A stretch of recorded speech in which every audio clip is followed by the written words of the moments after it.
Assalamualaikum warahmatullahi wabarakatuh. Shalom Om Swastiastu, Namo Buddhaya, serta salam kebajikan untuk kita semua. Sebelumnya perkenalkan, nama saya Panca Mardika Roshan Fikar dari Program Studi Teknologi Rekayasa Otomasi Departemen Teknologi Industri dari Universitas Diponegoro dengan 3 digit NIM terakhir 070. Pada kesempatan video kali ini saya akan menjelaskan kembali lanjutan dari video sebelumnya, yaitu mengenai fundamental bahasa pemrograman C++, praktikum algoritma dan pemrograman yang diampu oleh Pak Raufik.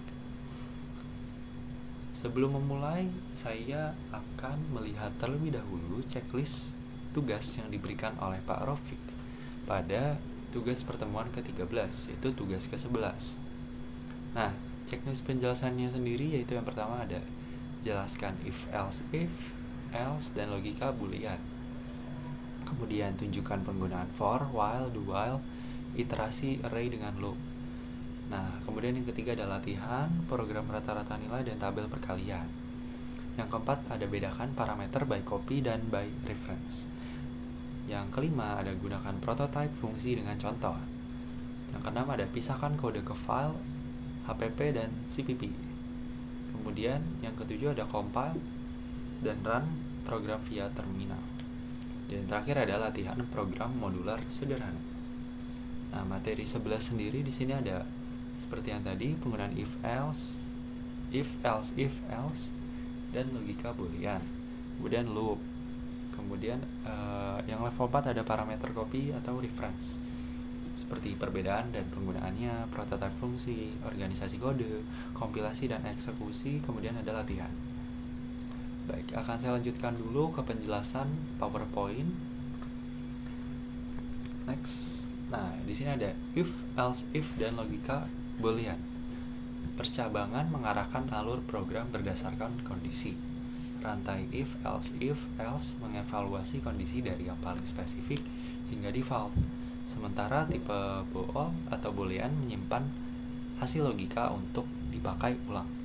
Nah, konsep utamanya di sini yang pertama ada setiap blok if dievaluasi secara berurutan sampai kondisi terpenuhi.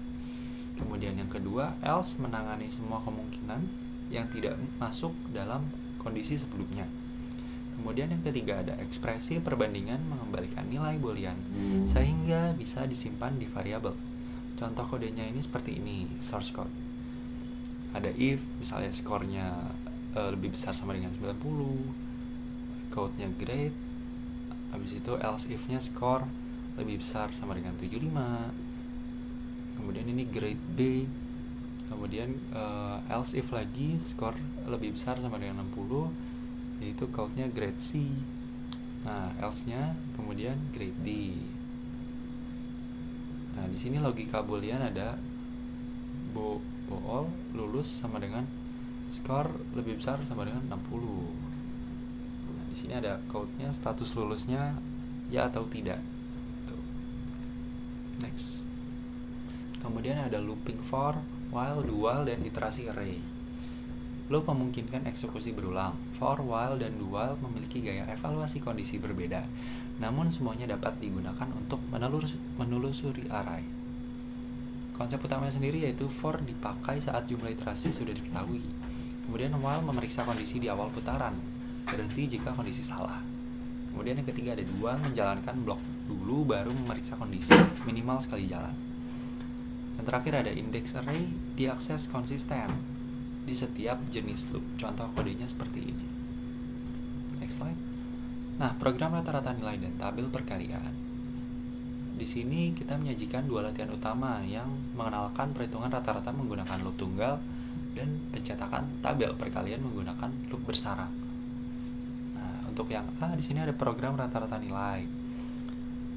Di sini input jumlah nilai n terlebih dahulu, kemudian yang kedua gunakan loop untuk membaca setiap nilai dan tambahkan ke total. Yang ketiga adalah rata-rata dihitung dengan total n. Contoh kodenya seperti ini, ada integer n, kemudian jumlah nilai, ada CAN-nya lebih besar sama dengan n, kemudian ada fungsi double, kemudian ada fungsi for, integer i sama dengan 1, kemudian ada count nilai ke berapa, kemudian di sini ada totalnya. Nah, untuk yang B ada tabel perkalian. Yang pertama ada 2 loop bersarang menampilkan tabel n kali n. Kemudian yang kedua, loop luar menentukan faktor pertama, loop dalam mengalikan dengan faktor kedua. T dipakai supaya kolom rapi. Contoh kodenya seperti ini. Ada integer n, yaitu count tampilkan tabel perkalian hingga titik-titik, kemudian can, kemudian dari fungsi for integer i sama dengan 1, i lebih kecil sama dengan n, kemudian i plus plus. Nah, perbedaan parameter by copy dan by reference. Cara fungsi menerima parameter memengaruhi apakah perubahan di dalam fungsi terlihat di luar. Salinan tidak mengubah nilai asal, sedangkan referensi atau by reference langsung memodifikasi variabel asli. Konsep utamanya seperti yang pertama ada void tambah copy integer a menerima salinan sehingga a hanya variabel lokal. Yang B adalah void tambah ref integer a menerima referensi operator dan memastikan a menunjuk ke variabel pemanggil. Kemudian yang ketiga ada gunakan referensi saat ingin menghemat salinan besar atau modifikasi argumen. Contoh kodenya seperti ini. Kemudian ada prototype fungsi. Nah, prototype sendiri ini mendeklarasikan tanda tangan fungsi sebelum dipakai. Hal ini dapat memisahkan deklarasi dari implementasi dan menjaga compiler mengetahui fungsi yang akan dipanggil. Konsep utamanya yaitu yang pertama ada prototype biasanya ditempatkan di bagian atas atau header. Kemudian yang kedua, implementasi dapat berada di akhir file atau berkas terpisah. Yang terakhir ada pemanggilan fungsi cukup menyertakan header karena compiler sudah tahu bentuknya. Contoh kodenya seperti ini.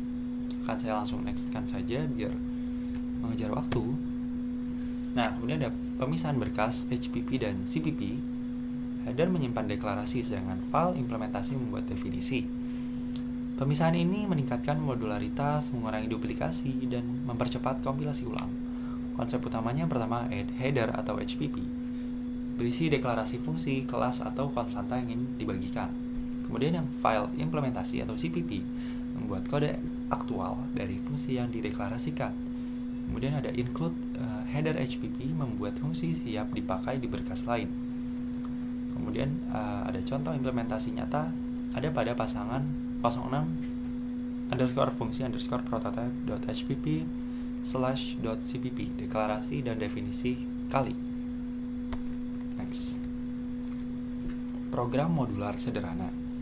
Program kalkulator menu sederhana menunjukkan bagaimana fungsi terpisah bekerja sama dengan main untuk menghadirkan struktur modular yang mudah dikembangkan. Alur programnya yang pertama, main memanggil tampil menu untuk menampilkan pilihan.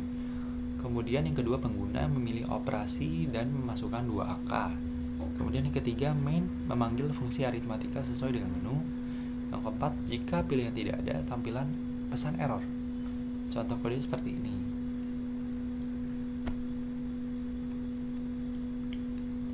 Di sini ada integer, pilih A atau B. Kemudian code ada pilih menu, can, pilih code, masukkan angka 1, kemudian code lagi, masukkan angka 2. Di sini ada B dan A. Kemudian masukkan fungsi if, pilih 1. Kemudian hasilnya tambah A, B. Kemudian else if, pilih 2, kemudian ada else. Next. Nah, baik. Jadi saya rasa itu yang dapat saya jelaskan. Kemudian saya akan masuk ke fungsi-fungsi yang sudah terdapat di dalam layar laptop saya. Baik, jadi di sini ada fungsi integer if else boolean dalam C++.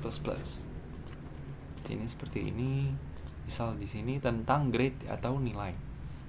Misalnya kita di sini punya nilai lebih dari atau sama dengan 90. Maka nilai tersebut itu masuk ke grade-nya A.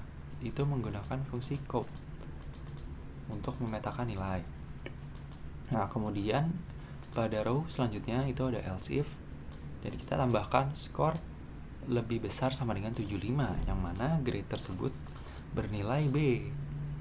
Kemudian else if lagi, kita tambahkan ketentuan atau spesifikasi skor selanjutnya yang mana itu lebih besar sama dengan 60, yang mana itu akan termasuk dalam grade C atau C.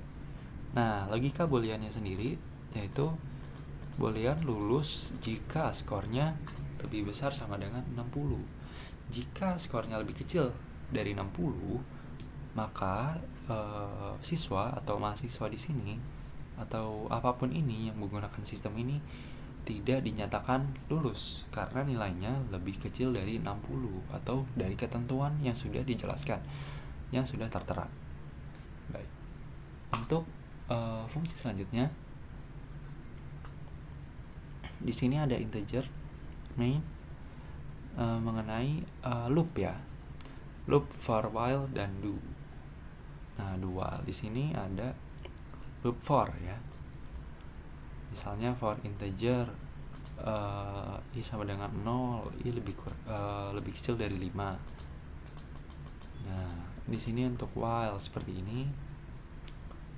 Nah, kemudian untuk fungsi do while-nya seperti ini. Kita next ke latihan rata-rata CPP. Nah, di sini jadi untuk memetakan nilai rata-rata ya. Kurang lebihnya seperti itu. Untuk nextnya yaitu ada latihan tabel perkalian, hampir sama tapi di sini akan menampilkan dalam bentuk spesifikasi tabel perkalian. Oke, next ada parameter copy dan reference. Nah, di sini ada fungsi pass by copy, yaitu fungsi void tambah copy integer a plus sama dengan 10. Kemudian pass by reference, yaitu void tambah ref integer a sama dengan 10 juga. Kemudian ada integer main. Nah, di sini ada pertama ada setelah pass by copy, kemudian pass by reference. Next.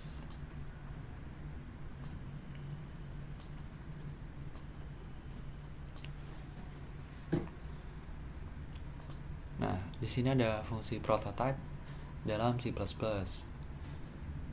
Using namespace std, integernya seperti ini kali integer a, integer b. Jadi dia returnnya adalah integer a dikali dengan integer b atau bilangan a dengan bilangan b. Nah, di sini ada keterangan masukkan dua bilangan, pisah dengan spasi. Hasilnya itu adalah hasil kali bilangan tersebut, kedua bilangan tersebut. Nah, di sini program modular ya. Program modular HPP. CPP. Nah, di sini ada tampil menu. Kemudian misal masukkan angka 1, masukkan angka 2. If-nya pilih 1, kemudian hasil else if pilih 2, hasil misalnya kurang a, b, kemudian pilihan tidak tersedia. Nah, di sini ada untuk program modularnya fungsi using namespace std, kemudian void tampil menu, terus yang pertama ada tambah, yang kedua ada kurang, yang terakhir ada program modular dalam bahasa C++. Itu kurang lebihnya seperti ini. Oke. Saya rasa itu saja yang dapat saya sampaikan dalam video kali ini. Kurang lebihnya mohon dimaafkan. Saya Pasya Mardika pamit undur diri. Wabillahi taufik wal hidayah. Wassalamualaikum warahmatullahi wabarakatuh.